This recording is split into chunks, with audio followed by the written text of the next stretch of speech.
kesannya kayaknya pertumbuhannya nggak sebanyak waktu dia masih apa 0 sampai 2 tahun, dalam arti sedrastis itu ya, dari 3 kilo sampai 9 kilo misalnya, seperti itu ya. Tidak sebanyak itu, tetapi secara konsisten dan semakin proporsional, dan ini bentuk-bentuknya yang memang tinggi, apa tulangnya udah makin kelihatan gitu ya, ototnya berkembang semakin besar dan kuat, koordinasi geraknya juga semakin halus dan terarah, ada banyak energi yang membuat mereka sangat aktif bergerak, dan anak perempuan umumnya memang lebih cepat dalam hal ini di usia-usia seperti ini. Apalagi khususnya nanti menjelang di usia 9 tahun, khususnya karena memang kan sekarang usia anak-anak memasuki masa puber makin maju ya. Jadi ada anak-anak yang begitu di ujung dari fase ini 9 tahun udah kelihatan perkembangannya berbeda. Kita lihat berikutnya, mereka sudah bisa duduk dengan dan konsentrasi udah bisa lebih lama. Di usia sekian ini sudah bisa 12-20 menit untuk mereka bisa mengikuti cerita kita, pengajaran kita, dan juga aktivitas yang diberikan. Dan di usia sekian ini mereka bagaikan spons ya, spons yang kalau dikasih air tuh udah keserap semuanya ya. Mereka cepat menyerap berbagai informasi. Nah, kuncinya sekarang informasi kayak apa? Kalau mereka lebih banyak dapatkan informasi dari tayangan YouTube yang nggak jelas apa, dibanding maksudnya mereka sehari-harinya dapat itu lebih banyak informasinya dibandingkan dengan kisah Alkitab misalnya gitu ya, kalah cepat ya informasinya ya.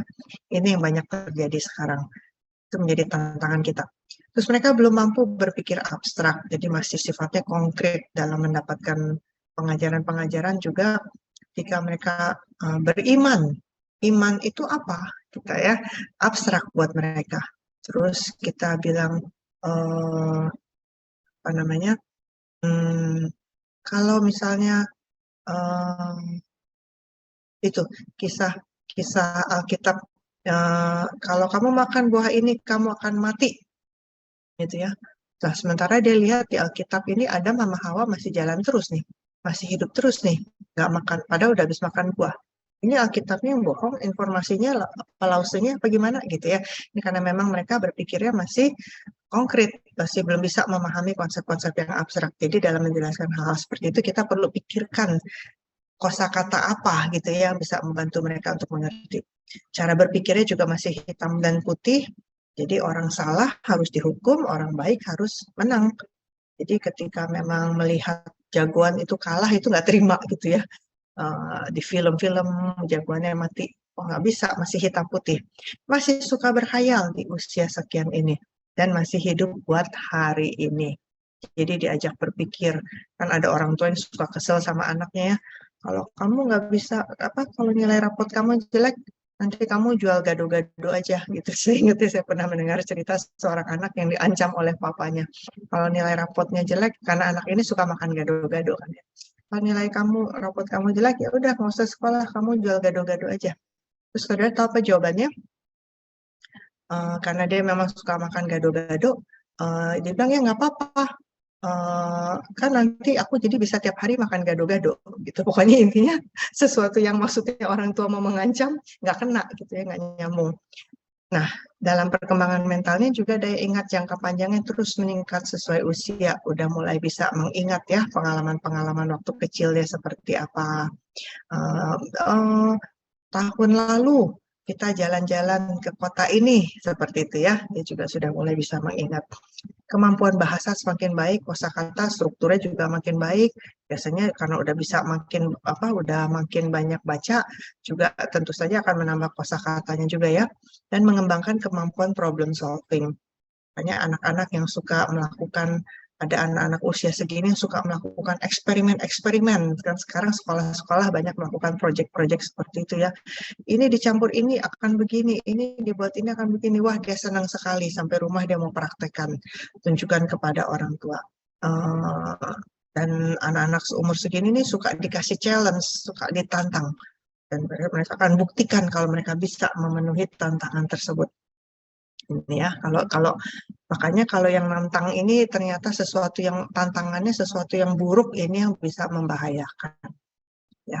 Misalnya ada orang dewasa yang pernah menantang anak umur segini untuk apa, melakukan hal-hal yang buruk. Anak-anak ini nggak mengerti, yang dia tahu cuma adalah kalau saya bisa melakukan apa yang ditantang, saya hebat. Tapi dia nggak ngerti itu sebuah pelanggaran. Misalnya apa? Ngambil barang, ngata-ngatain orang karena disuruh dan oh ya kenapa saya nggak takut gangguin orang seperti itu. Nah ini yang bahayanya, kita harus waspada. Secara emosi anak-anak umur segini sebenarnya masih sering takut, cuma ya itu nekat-nekatnya juga ya dengan tantangan tadi, suka kurang kurang berpikir, namanya juga berhidup untuk hari ini ya, masih egosentris, masih suka membesar-besarkan, termasuk nanti dalam cerita juga dia besar-besarkan ya.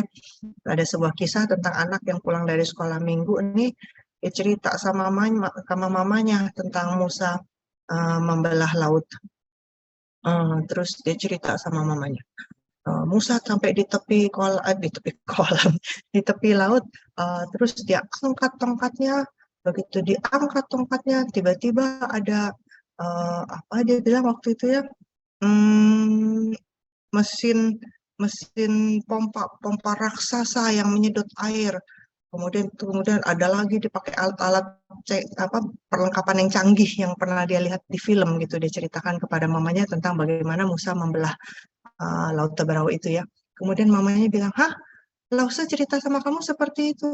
Saya bilang, ya enggak lah, cuma kalau aku cerita kayak Lausa cerita, belum tentu mama bisa percaya. Seperti itu ya. Karena rasanya kok terlalu simpel gitu, laut dibelah hanya dengan tongkat. Nah itu ya bagian dari suka membesar-besarkan. Dan sangat ekspresif, ekspresif senang, ekspresif takut, ekspresif marah.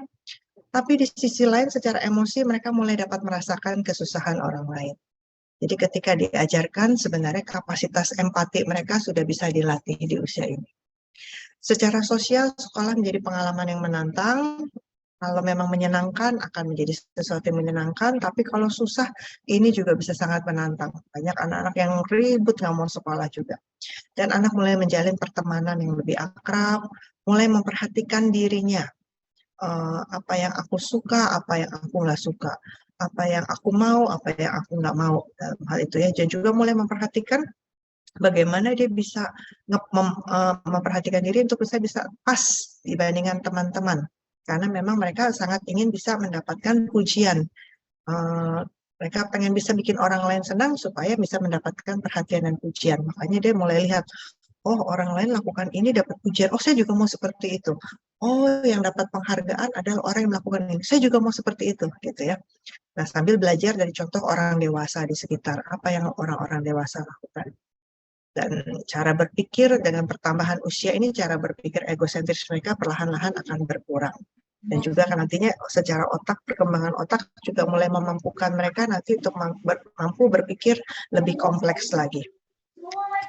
Dan secara moral dan kerohanian mereka belajar mengenal Allah melalui cerita serta keyakinan dan tradisi keluarga. Jadi mengenal Allah itu melalui kisah-kisah yang dia dapatkan di rumah, di sekolah minggu, tapi juga penting melalui keyakinan dan tradisi keluarga. Dalam hal ini, apa yang diyakini oleh orang tua. Ya, kalau memang ini mengalami benturan, ini kadang-kadang anak bingung. Saya ingat waktu saya kuliah dulu, saya berjemaat di Gereja Kristen Kalam Kudus, Yogyakarta ya. Di sini ada nggak nih dari Yogyakarta nih? Nah, di saat saya beribadah di situ, saya melayani sekolah minggu juga. Saya menemukan cukup banyak anak-anak sekolah minggu yang orang tuanya antar ke gereja, tapi orang tua sendiri bukan orang Kristen. Ketika ditanyakan, mereka ada yang bilang, karena saya tahu kalau anak udah ikut sekolah minggu akan jadi anak yang baik, jadi saya mau kasih anak saya ke sekolah minggu. Ada yang jawab seperti itu. Jadi mereka nggak dorong anaknya untuk ikut keyakinan orang tuanya, tapi didorong untuk bisa ke sekolah minggu. Nah, tapi ada anak-anak yang mengalami kebingungan gitu, karena dia di sekolah minggu diajarin untuk percaya Tuhan Yesus, jangan menyembah patung, jangan menyembah berhala gitu ya. Begitu mereka pulang ke rumah, dia lihat papa mamanya kalau memang masih agamanya Buddha seperti itu, yang masih melakukan sembahyang-sembahyang di meja sembahyang mereka, mereka jadi bingung, ini mana yang mesti diikuti. Ya. Ada salah satu kisah yang saya baca dari yang saudara tulis juga ada yang mengalami kebingungan sebenarnya saya agama apa karena memang pengaruh lingkungan. Nah, seperti itu ya saudara-saudara ya. Jadi memang sebenarnya dalam hal ini kita bicara idealnya ini memang tumbuh dari keyakinan keluarga seperti apa tradisi di dalam keluarga, doa bersamakah, ibadah bersamakah, itu juga akan menolong dalam proses mereka mengenal Allah. Dan juga anak bersikap baik karena ingin dikenal sebagai anak baik. Dan anak akan bersikap baik kepada orang lain dengan harapan orang lain akan melakukan hal yang sama kepadanya. Jadi seringkali ini bikin mereka nggak terima. Aku sudah tolong dia, tapi kok waktu besok aku butuh pertolongan, aku nggak ditolong. Itu dia sakit hati. Nah, anak juga belajar melalui teladan orang di sekitarnya dan mulai bisa merasa bersalah, mulai bisa merasa malu. Apalagi kalau dipermalukan ya, dia akan bisa sangat terpukul. Mari kita lihat apa yang bisa kita lakukan sebagai guru sekolah minggu dalam hal ini untuk anak-anak usia ini. Karena mereka memang tubuhnya lagi aktif bergerak, kita perlu sediakan aktivitas kelas yang bervariasi. Kita hati-hati dengan menggunakan konsep abstrak seperti yang saya katakan tadi. Kita bisa mendorong mereka untuk baca Alkitab secara teratur dan menghafal ayat, ya, karena mereka lagi suka membaca. Terus lagi seneng-senengnya kan ya bisa baca. Terus kita tidak reaktif terhadap sikap anak yang suka berkhayal dan membesar-besarkan. Jadi kita tidak cepat-cepat menghakimi, menuduh, tapi kita mau masuk ke dalam dunianya. Kita tanya, ketika kamu bilang begini tadi, boleh nggak tolong kakak atau Lause diceritain sebenarnya bagaimana, gitu ya. Dan kita libatkan mereka dalam aktivitas kelas dan sosial secara bergilir. Siapa yang menjadi pemimpin, siapa melakukan apa, membantu membersihkan kelas dan sebagainya. Mereka senang bisa dilibatkan, senang jadi orang yang penting, berarti. Apalagi dapat pujian. Dan kita perlu jadi guru sekolah minggu yang menjadi teladan. Anak-anak sekarang ini kan mereka cepat yang melihat ya. Saya lihat ada anak sekolah minggu yang bisa mengatakan begini. Dulu ya, Lause, saya tahu Lause ini lagi pacaran sama Lause itu. Terus saya bilang, loh, kok kamu tahu gitu? Nah, jadi rupanya anak-anak ini pengamat yang luar biasa. Sekalipun sebenarnya belum banyak orang tahu tentang relasi Lause ini, tapi ada yang dia bisa baca. Demikian pula orang tua sering mengatakan anaknya nggak tahu apa-apa. Salah. Tapi anak-anak yang sudah tahu bahwa sebenarnya papa dan mama ini lagi perang dingin, nggak ada percakapan di rumah, berarti ada masalah. Mereka menangkap semuanya itu. Jadi kita perlu hati-hati dalam apa yang kita munculkan. Baik, mungkin kita buka satu pertanyaan aja dulu, boleh? Jangan takut waktunya kita nggak cukup ini soalnya. Gitu ya, Bu. Iya. Satu pertanyaan nih, Bu. Sesuai dengan yang dibahas saat ini, jika anak usia 7 tahun, tetapi pemahamannya setara dengan anak usia mungkin yang di bawahnya gitu ya, Bu, usia 4 atau 5 tahun. Nah, ini sebaiknya anak ini ditempatkan di kelas yang usianya memang di bawah usia 5 tahun atau tetap di kelas itu aja, Bu, gitu. Mana nih, Bu, baiknya? Oke, baik sekali pertanyaannya. Kembali karena memang berdasarkan pada perbedaan individu tadi ya, perkembangan anak-anak bisa berbeda-beda. Perkembangan fisiknya cepat, tapi perkembangan mentalnya tidak sejalan dengan usianya. Betul sekali. Ini memang dilema ya, nggak mudah untuk menjawab pertanyaan ini, tergantung dari apa yang kita mau terapkan di sekolah minggu kita. Sama halnya dengan apa yang mau diterapkan oleh sekolah tentang hal ini ya. Kita bisa kalau memang kita mau menjadi sekolah minggu yang inklusif gitu ya, inklusif ya. Sebenarnya kita bisa terima anak-anak ini di usia sesuai dengan usianya dia. Cuma memang kita tahu bahwa yang dia tangkap tidak sama seperti teman-temannya tangkap. Nah, dalam hal ini mungkin kita bisa ambil waktu setelah sekolah minggu atau memang di luar jam sekolah minggu untuk kita kunjungi, kita bisa berikan cerita yang sama dengan cara yang berbeda untuk memastikan kisah ini ditangkap oleh anak tersebut. Tapi dalam di luarnya itu dia tetap bersama dengan teman-temannya yang lain. Kenapa? Kalau yang kita memilih yang jalur ini, kenapa? Karena memang ini sekalian menjadi proses pembelajaran bagi teman-temannya bahwa ada teman kita yang berbeda dan nggak apa-apa, ya. Dan kita belajar untuk menerima yang berbeda, belajar untuk nggak mengejek, nggak menolak, nggak memisahkan seperti itu. Ini juga seperti sebuah proses pembelajaran buat teman-temannya yang lain. Tapi Kalau misalkan memang kita merasa, wah ini tapi dia nggak ngerti, terus kita mau taruh dia di kelas yang lebih bawah. Nah ini sebenarnya juga mungkin kita bisa pastikan dia mengerti ketika kita sampaikan sama seperti anak-anak umur 5 tahun, tapi nanti di usia segitu mungkin masih oke. Tapi ketika nanti dia usianya tambah lagi, anak-anak ini tambah dan dia ketinggalan sementara dia badannya makin besar, ini juga tetap aja menjadi sesuatu yang tetap ada PR. Ada PR buat anaknya, ada PR buat teman-temannya, ada PR buat lausenya. Jadi either way, cara apapun yang kita pilih memang akan ada PR tersendiri buat kita sebagai guru sekolah minggu. Tinggal saudara mau memilih yang mana. Oke, baik Bu Esther. Terima kasih Bu. Sama-sama. Kita di sini dulu saudara supaya kita bisa lanjut. Nanti kita bisa ada waktu untuk diskusi di akhir ya. Kita masuk ke perkembangan yang terakhir dari yang kita mau pelajari anak 0 sampai 12 tahun. Ini tahapan terakhir. Ini yang memang sudah akan menjadi masa yang challenging buat guru-guru sekolah minggu, khususnya nanti ketika mereka sudah di kelas 6, kelas 5 aja sebenarnya udah bisa berasa perbedaan fisiknya, nanti sikapnya, belum lagi nanti kalau ketemu yang memang sudah sebenarnya masuk masa puber. Karena memang umur 11-12 ini sebenarnya kalau dalam psikologi perkembangan ini udah beririsan. Walaupun dibilang kanak-kanak akhir, ini udah beririsan dengan memasuki masa remaja atau pra-remaja ketika mereka ada di masa puber. Jadi pertumbuhan badannya jadi kuat, sehat, aktif, mulai memperhatikan how do I look okay gitu ya. Memastikan nih laki atau perempuan sama-sama mulai memperhatikan anak sekarang ini ya, penampilan diri. Mulai membandingkan diri dengan teman sebaya. Anak perempuan cepat bertumbuh besar siap memasuki masa puber ya di usia ini. Berikutnya, mulai berpikir logis dan agak abstrak ya. Ini kemampuan otaknya. Boleh mundur sedikit, Sisi? Ya, kemampuan otaknya memungkinkan dia mulai berpikir yang abstrak ya di usia sekian. Jadi kalau saudara ingin tahu lebih banyak, saudara bisa cari di YouTube ya tentang kemampuan perkembangan mental anak-anak di usia sekian ini ya, untuk saudara juga lebih paham. Kita nggak bisa lihat semuanya secara detail di kelas ini karena kita hanya overview ya.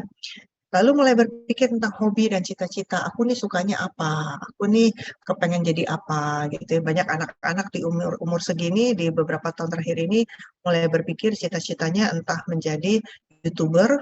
Belakangan ini mulai anak-anak yang pengen jadi chef gitu ya. Karena ini yang banyak muncul di TV ya. Suka membaca, kritis, rasa ingin tahu semakin besar. Jadi biasanya mereka akan memberi pertanyaan-pertanyaan yang bisa bikin guru sekolah minggu juga pusing. Aduh, ini pertanyaan apa jawabannya gitu ya. Karena mereka punya rasa ingin tahu yang besar. Konsentrasi, daya ingat juga sudah jauh lebih baik. Kreativitas mereka biasanya tinggi dengan ide ini itu.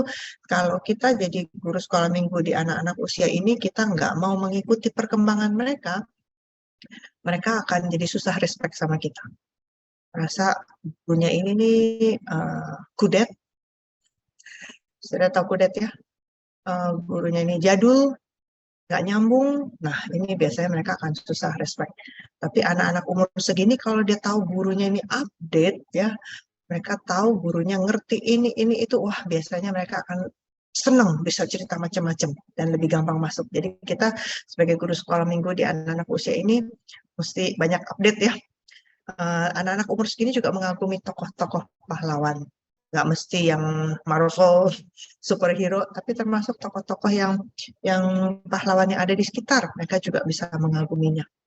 Berikutnya, secara emosi, anak-anak umur segini, pemahaman dirinya tidak lagi hanya berdasarkan pada karakteristik eksternal. Biasanya umur segini mereka sudah mulai mau memahami kenapa saya begini dan saya begitu. Kenapa saya suka teman ini, gak suka teman itu. Kenapa saya ini stylenya seperti bagaimana yang ada di dalam dirinya ya. Dia mulai memahami. Tapi memang juga usia ini mengalami banyak gejala emosi di masa-masa puber ini ya. Memasuki masa-masa yang gonjang-ganjing ini ya. Dan membuat mereka mudah merasa insecure.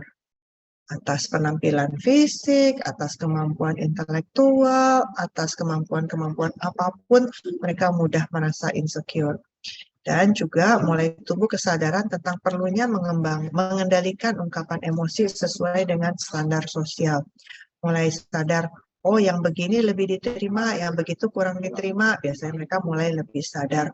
Walaupun kesadaran satu hal ya, prakteknya hal yang berbeda. Tapi mereka mulai tahu, mulai malu untuk apa melakukan ini dan itu yang sebelumnya mereka nggak pikirkan.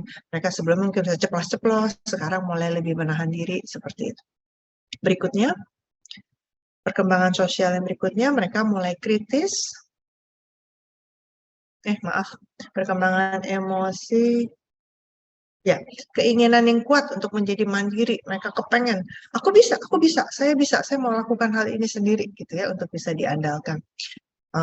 Menguji keberanian, ya, kadang-kadang bisa nekat.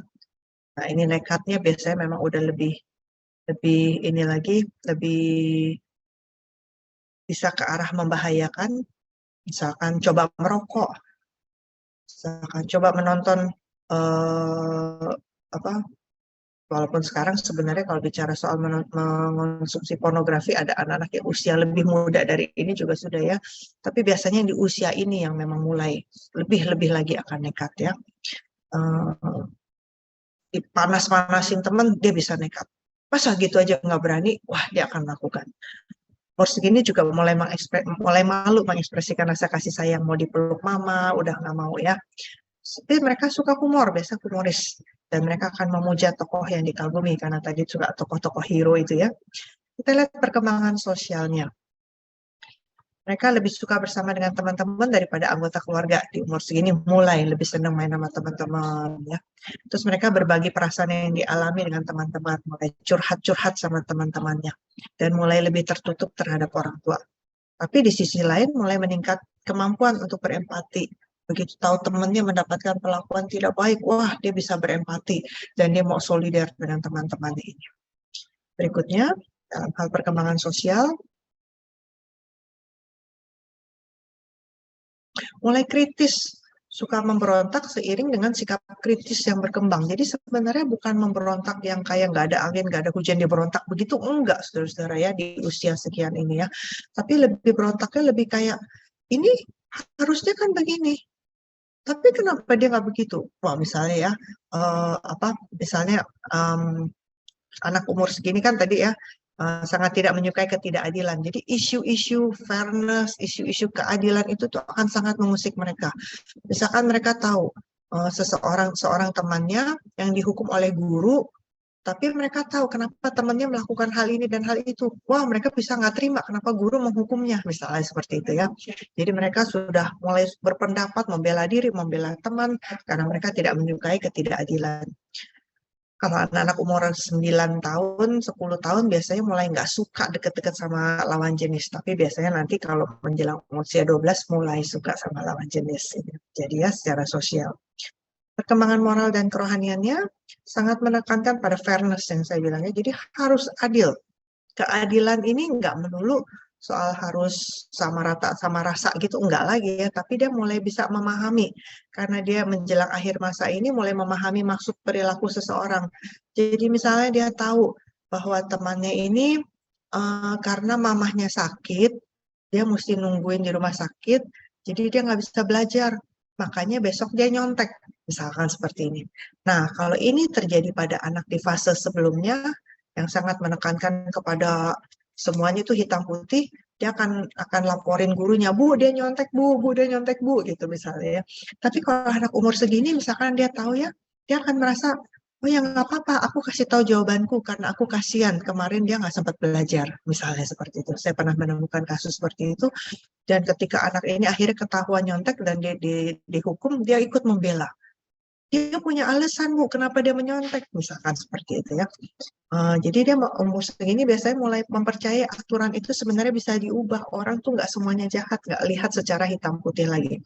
Dan juga menyadari hukuman tidak selalu menyertai perbuatan yang salah. Yang berikutnya, secara moral dan kerohanian, mereka mulai menyadari akan kewajiban untuk melestarikan aturan dan sistem sosial. Yang memang sesuatu yang baik itu memang harus dipertahankan, dilestarikan. Misalkan anak-anak ini mulai bisa diajak untuk terlibat dalam kampanye menjaga kebersihan misalnya ya, untuk lingkungan kita. Nah, itu mereka menyadari ini sesuatu yang baik, mereka akan terlibat. Karena mereka di sisi lain secara moral mereka juga sangat ingin menjadi seperti teman-teman. Anak ini pasti ketika punya permintaan, "Pak, boleh nggak aku melakukan ini? Aku mau lakukan ikut kegiatan ini." Kenapa? Teman-temanku ikut itu semuanya. Biasanya begitu ya. Aku boleh nggak punya ini? Kenapa? Teman-temanku pada punya. Nah, seperti itu ya, kepengen menjadi seperti teman-teman. Tapi kalau sampai berbeda itu tuh bisa membuat mereka merasa insecure, ingat ya, di usia segini. Dan karena mereka kritis, membuat mereka juga lebih kritis terhadap pengajaran di sekolah minggu. Mereka bisa tanya kalau memang ditemukan, loh kok ini nggak masuk akal kisahnya nih. Kenapa Allah melakukan begini? Misalnya ada anak yang mulai mempertanyakan, apa di Keluaran 20 perintah Tuhan mengatakan jangan membunuh. Tetapi ketika memasuki kitab Yosua, ketika memang sudah mulai memasuki tanah perjanjian, kan memang ada Tuhan perintahkan ya, bangsa ini memang mesti dimusnahkan gitu. Wah, mereka nggak ngerti, nggak bisa terima. Nah, itu juga seperti itu ya. Tapi di sisi lain mereka mampu menghubungkan iman dengan hidup sehari-hari. Jadi dalam cerita pengajaran kita sangat penting bukan hanya cerita, tapi bagaimana aplikasinya, yang applicable untuk mereka bisa lakukan. Nah, berkaitan dengan seperti itu, apa yang sebagai guru sekolah minggu kita bisa lakukan? Ya, di usia-usia mereka lagi musuh-musuhan lawan jenis ini, kita jangan paksa laki perempuan untuk duduk bersama. Nggak pakai itu sebagai hukuman ya. Tapi kita mau ajarkan mereka tentang lawan jenis, cara menghargai dan sebagainya, bukan justru mungkin di apa istilahnya itu dibecandain, dipisahkan seperti itu ya. Jadi kita mau ajarkan mereka untuk bisa saling menghargai. Sebaliknya juga memang di level ini ada guru pria, ada guru wanita dalam satu kelas supaya mereka bisa melihat peran masing-masing. Dan libatkan anak dalam membuat aturan kelas. Enaknya gimana nih? Ketika lagi penyampaian cerita, mestinya gimana nih? Ketika aktivitas, mestinya gimana nih? Kita libatkan mereka. Dan banyak diskusi. Jangan pengajaran searah, tapi kita bisa ajak diskusi untuk kita bisa tahu seberapa persepsi mereka, seberapa yang mereka tangkap. Kemudian kita libatkan anak, kita ajak mereka karena mereka sudah kapasitas empatinya sudah meningkat ya. Kunjungin teman yang kesulitan, kita bisa ajarin mereka untuk menginjili, kita terus dorong mereka baca Alkitab, kasih jawaban yang memadai. Kalau kita dapat pertanyaan yang sulit dan kita hari itu nggak siap, kita bisa bilang sama anaknya, boleh nggak? Kalau nggak usah pikirin dulu seminggu ini, harus cari jawaban yang paling pas, minggu depan kita ngomongin. Dan kalau kita udah janjiin begitu, jangan lupa kita lakukan ya. Minggu depan kita panggil dia, kita kasih jawaban atas pertanyaannya. Kita bisa diskusikan konsep keselamatan dan hal seperti tokoh Alkitab yang menjadi teladan. Kita juga jadi guru jangan terlalu serius karena memang mereka humoris, kita juga bisa imbangi. Tapi kita mau ajarkan kepada anak humoris yang sehat. Karena umur segini biasanya mereka udah mulai bercandaan yang kasar, humor-humor yang kotor. Nah, ini kita mau ajarkan mereka bahwa boleh kita bercanda, boleh kita bergurau, tapi batasannya seperti apa, kita jadi contoh. Dan kita jadi orang yang tidak reaktif terhadap kritik ya, mendapat kritik kita sakit hati, kita tersinggung, hati-hati ya. Kita menjadi model dan teladan bagi anak-anak kita, itu yang paling penting. Baiklah, ini yang nanti sebentar ya. Saya mau kasih satu kesempatan, satu pertanyaan untuk anak usia ini. Silakan Jenny. Gitu ya, Bu. Untuk anak usia ini nih ada beberapa yang bertanya soal anak usia 12 tahun nih, Bu. Kan sebenarnya sudah di tengah-tengah batas gitu ya, Bu ya. Nah, ini sebaiknya masih tetap di sekolah minggu ataukah sudah ke tunas remaja gitu. Soalnya di satu sisi anaknya sudah kadang-kadang merasa sudah besar tidak mau ikut lagi sekolah minggu. Tapi di sisi yang lain juga kalau ikut sekolah minggu guru-gurunya sudah tidak up to date nih mungkin dengan dunia remaja. Nah, gimana baiknya, Bu? Betul, betul sekali. Ini pertanyaan yang sangat real untuk masa kini. Karena keponakan-keponakan saya juga sudah mengalami ini ya. Termasuk anak saya juga. Jadi merasa kita nih udah gede, nggak mau diperlakukan kayak anak sekolah minggu gitu. Tapi kalau dimasukin ke pra-remaja, remaja juga belum umurnya gitu ya. Kadang-kadang ada gereja-gereja yang memang untuk mudahnya pembagian level-level itu sesuai dengan usia atau sesuai dengan kelas berapa gitu ya. Nah, kalau misalkan memang kita mau menerapkan tetap yang umur segini ada di sekolah minggu misalnya ya, nah mungkin kita perlu pertimbangkan keluhan-keluhan mereka. Artinya kalau bisa, misalnya nih ya, sedapat mungkin nih kita amati perkembangan anak-anak sekarang kan cepat ya, kematangan mereka cepat. Jadi misalnya mungkin kalaupun kebaktian gabungan, nggak lagi gabung dari anak kelas bayi sampai kelas 6 SD. Nah, ini memang membuat anak kelas 5 dan kelas 6 tuh gerah gitu, merasa aduh, terus disuruh berdiri, nyanyi sama-sama, goyang sama-sama seperti anak-anak kelas TK seperti itu. Mereka biasanya udah cuma jadi penonton doang gitu kan ya. Asik-asik sendiri, nggak mau terlibat. Nah, kalau memang kita gereja kita menerapkan memang umur sekian itu masih di sekolah minggu, mungkin kita mesti lakukan penyesuaian-penyesuaian. Apakah memang mulai kelas 4 nanti gabungan ya udah kelas 4 sampai kelas 6 atau sesekali kita bikin gabungan kelas 4 sampai anak pra remaja supaya nanti jembatannya ini terbangun gitu ya. Nggak jadi kaget nanti masuk pra remaja. Jadi ada gabungan-gabungan tapi gabung ke yang besar gitu. Bukan gabung yang kecil, gabung dengan yang usia yang lebih kecil. Dengan demikian anak-anak juga jadi merasa lebih dihargai. Dan yang kedua, betul sekali, kita sebagai guru sekolah minggu harus memperlakukan mereka sudah dengan cara yang berbeda. Gak bisa lagi memperlakukan mereka dalam greeting mereka aja dengan cara seperti kita greet kepada anak-anak kelas 1 SD. Itu juga bikin mereka juga gerah gitu, merasa, ih apaan sih kayak gitu ya. Nah, jadi mungkin memang ini tergantung kebijakan dari gereja itu sendiri. Kalau memang tetap harus sesuai dengan usia, ya berarti pendekatannya lah yang harus diubah. Seperti itu, Jen. Semoga menjawab ya. Iya, oke, Bu. Baik, baiklah. Sebenarnya saya kepengen saudara-saudara masuk ke dalam sebuah kelompok diskusi, tapi bukan diskusi yang panjang lebar, tapi lebih sebuah brainstorming ya, untuk mengumpulkan ide-ide yang mungkin kita nggak bisa semuanya selesaikan di sini, tapi paling tidak itu bisa menjadi sesuatu yang nanti bisa kita bawa ketika saudara nanti belajar. Kalau saya nggak salah nanti ada belajar lesson plan dan kurikulum ya Jen ya. Iya, betul, Bu. Mm-mm. Jadi pemahaman-pemahaman ini nanti akan saudara bawa lagi gitu ketika menyusun kurikulum untuk ingat yang dipelajari di kelas ini. Nah, untuk itu kita akan lihat walaupun nggak bisa diskusin hari ini semuanya, tapi saudara mulai brainstorm aja ya. Nah, ini jadi dari pengamatan sama pengalaman saudara, termasuk dari yang kita pelajari hari ini, saya minta saudara untuk mendaftarkan isu-isu perkembangan anak saat ini, karena anak saat ini udah beda dengan saudara-saudara waktu sekolah minggu dulu ya. Apa tuh yang membuat mengajar sekolah minggu menjadi lebih menantang? Khususnya ini pasca pandemi, orang bilang ini generasi Z. Nah, apa itu yang saudara lihat dari situasi-situasi ini yang menjadi PR, membuat kita nih jadi lebih challenging ya untuk mainan sekolah minggu? Silakan Jen, boleh aturkan pengalamannya. Oke, ini jadi mau breakout room ya, Bu ya? Begitu. Iya, Oke. iya. Oke. Tapi kita 8 menit gitu misalnya. 8 menit. Oke, berarti sampai jam 8.50 mungkin ya, Bu ya? Iya, iya, iya. Iya. Nah, Baik, Bapak Ibu, silakan nanti diatur dulu sebentar breakout roomnya, nanti tinggal silakan join ya, Bapak Ibu. ya, jadi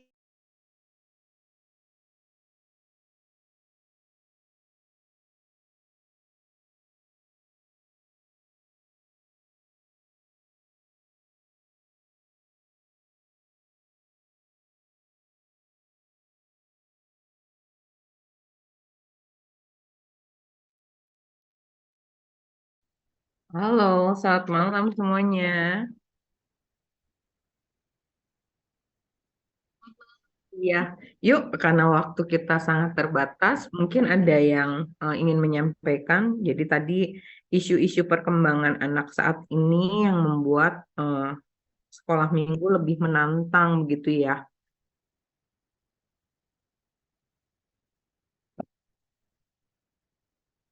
Mungkin dari saya dulu kali ya, saya juga mengajar anak sekolah minggu secara khusus kelas kecil begitu.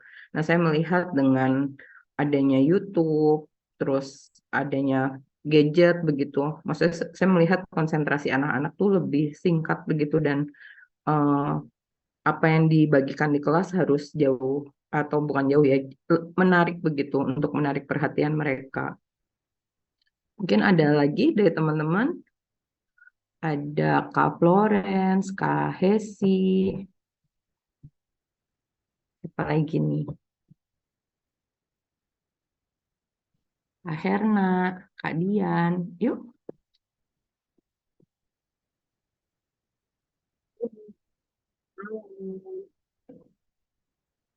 Nah,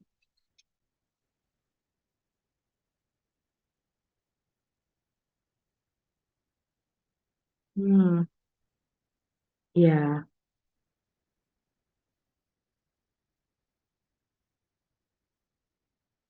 Hmm.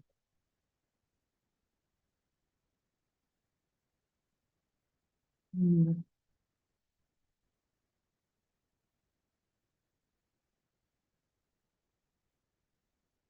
Iya. Hmm.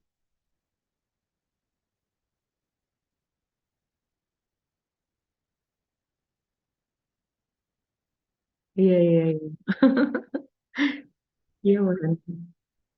Iya, iya. Heeh, heeh. Thank you, Bu Hana. Jadi aktif, kritis ya, dan mereka meniru apa yang kita lakukan. Ada dari rekan-rekan yang lain? Yuk.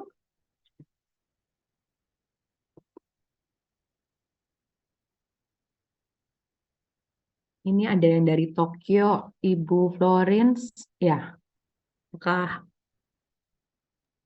Ya, selamat malam, Bu. Malam, Ibu atau Kakak. Ya, Bagaimana, em, Bu? ya mungkin kalau yang saya lihat, nggak tahu sih ini termasuk bagian dari perkembangan anak atau bukan, tapi orang tuanya juga, menurut saya juga berbeda gitu. Maksudnya perkembangan Hmm. orang tua mungkin zaman sekarang itu lebih apa ya, lebih reaktif juga gitu. Hmm. Kalau misalnya anak-anaknya apa ya, ketika kita mengajarkan anak-anak juga itu sangat-sangat dinilai gitu dengan orang Hmm. tuanya juga sih menurut saya. Iya, lebih berani untuk ini ya, menyampaikan pandangan mereka ya. Hmm, iya, Iya, betul. iya. Iya, Kita terima juga kasih harus ya, semakin Kak. hati-hati gitu. Iya, iya, iya. Heeh. Ya, terima kasih Kak Florence. Ada lagi yang lain? Ada yang dari mana lagi nih? Ada yang dari Karawang, ada yang dari Pluit, Makassar, ada Surabaya. Yuk, ada lagi?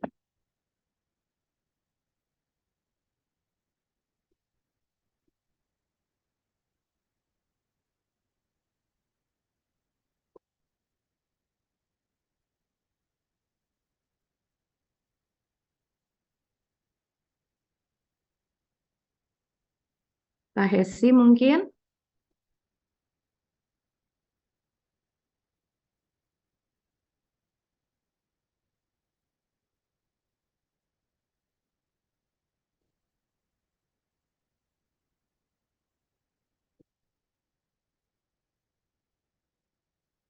Ada lagi Kak?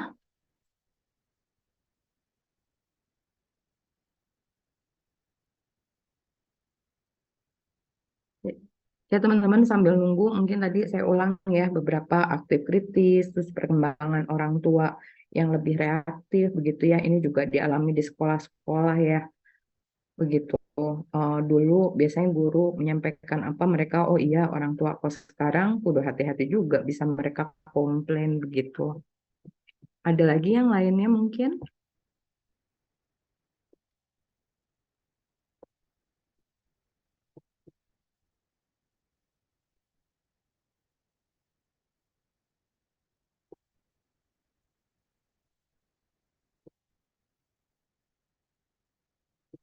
Tinggal 1 menit lagi kakak-kakak.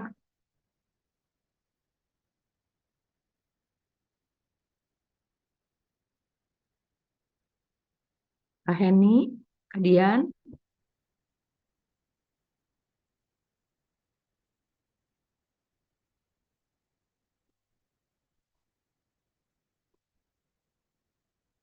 Halo. Ya, Kak Floren. Kalau dari aku sih paling sering lebih mudah terkena influence dari media ya. Jadi Hmm. lebih gampang kena sway sama hal-hal yang tidak baik yang ditonton di YouTube atau gimana. Terus mereka gak konsult ke kita bahwa hal itu benar atau enggak untuk ditiru. Iya, iya, iya, Ya. betul, betul. Ya, terima kasih Kak Floren. Ya, Ya. ya, teman-teman mungkin sebentar lagi kita akan kembali ke Zoom secara keseluruhan. Terima kasih banyak untuk masukan-masukannya. Mungkin ada beberapa juga yang belum mendapat kesempatan untuk bisa menyampaikan, tapi berharap ini bisa menjadi pemikiran kita untuk pelatihan berikutnya, begitu ya. Karena ini kan berkesinambungan, akan ada lesson plan dan lain hal yang akan dibagikan pada kita gitu. Terima kasih ya kakak-kakak semua. Selamat malam, Tuhan berkati. Kita tunggu balik ya. Iya, kasih Kak Herna.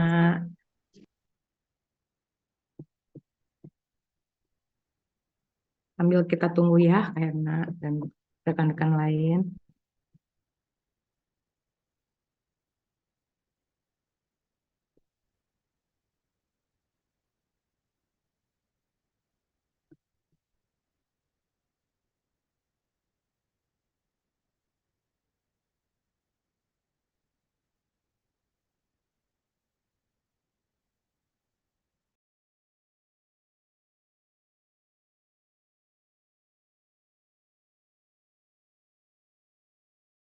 Recording in progress.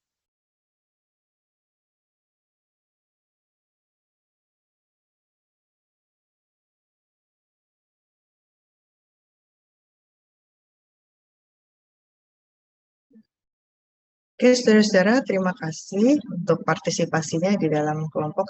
Memang kalau diskusi cuma waktunya singkat gitu, kayaknya baru mau ngomong udah habis gitu ya. Mohon maaf, karena waktu kita juga terbatas. Apakah suara saya terdengar? Jelas, Bu. Oke.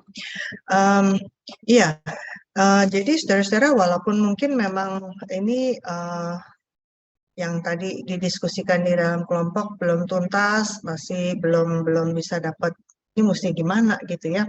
Saya pikir ini selama saudara-saudara masih ketemu lagi di dalam pertemuan-pertemuan ini dan ada mentor-mentor yang mendampingi saudara. Mudah-mudahan dengan pengalaman berbagi dan sekaligus juga pengalaman belajar di kelas-kelas yang berikutnya ini saudara nanti akan makin lengkap gitu. Ya, khususnya kan sebenarnya ini yang kita bahas hari ini akan lebih menjadi dasar untuk bagaimana saudara-saudara melakukan pendekatan juga nanti di dalam membuat bahan ajar, dalam membuat aktivitas dan sebagainya. Tapi sebenarnya terlepas dari itu, saudara-saudara ya, saya kepengen menekankan satu hal buat saudara-saudara, yaitu yang membedakan kita dengan guru-guru di sekolah kan memang adalah kita ketemu mereka cuma seminggu sekali. Maksimal berapa sih? Syukur-syukur bisa 1,5 jam ya. Banyakan mungkin kurang lebih 1 jam ya. Jadi dalam waktu yang singkat itu memang kita pikir gimana bisa membangun relasi dengan anak-anak dalam waktu yang singkat. Nah, dalam hal ini memang kita perlu menyediakan diri kita untuk melakukan the second mile. Ya, jalan dengan dalam pelayanan sekolah minggu ini kita perlu siap menjalani mil kedua gitu dengan anak-anak ini. Ada usaha ekstra selain dari mempersiapkan bahan ajar dan menyampaikannya gitu. Tapi memang kita perlu pikirkan bagaimana kita bisa membangun relasi dengan. Jadi kalau memang bisa libatkan hidupkan perkunjungan kepada anak-anak. Kalau bisa ajak, saya nggak tahu di kota saudara-saudara, memang kalau kota besar agak sulit memang saya paham ya. Apalagi sekarang anak-anak nih dari kecil juga sibuknya minta ampun dengan aktivitas mereka di sekolah. Tapi jika memungkinkan, mungkin kita bisa ajak 1-2 anak untuk mengunjungi anak yang lain gitu. Jadinya udah ada sejak kecil mereka dilibatkan gitu untuk ada kepedulian terhadap satu sama lain. Dan hal-hal seperti ini juga akan menolong mereka belajar tentang pentingnya memperhatikan dan juga dalam relasi kita dengan mereka. Mungkin kalau memang dibutuhkan, kita juga ikut follow Instagram, ikut medsos mereka, kita paham mereka lagi suka main game apa. Tadi kebetulan di kelompok yang saya sempat ikut mendengar ada contoh itu ya.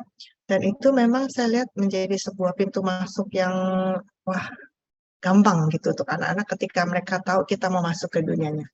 Saya pernah bicara dengan seorang anak kelas 6 SD, waktu ini sih sudah percakapan mungkin 7-8 tahun yang lalu kali ya. Ada anak SMP yang begitu dia tahu bahwa saya punya Facebook, dia terkejut. Ibu Esther punya Facebook, karena mamaku nggak ngerti apa-apa soal Facebook. Gitu ya. Dia langsung bandingkan dengan mamanya.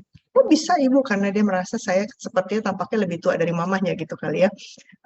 Saya bilang, iya emang kenapa? Wah ternyata ada juga ya, seperti itu misalnya.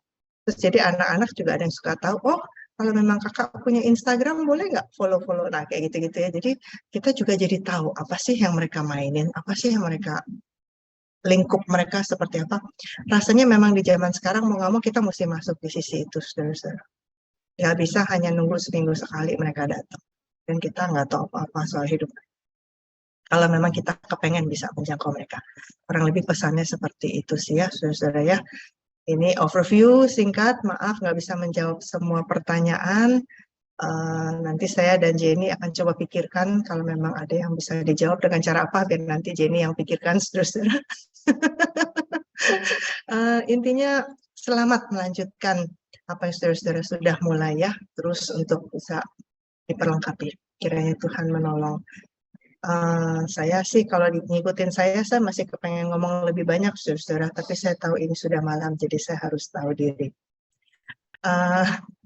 Boleh saya minta salah seorang dari peserta yang bukan mentor gitu ya, untuk boleh kasih satu mungkin seperti sebuah apa tuh yang saudara dapatkan yang rasanya paling ini buat saudara malam hari ini. Ada salah satu wakil,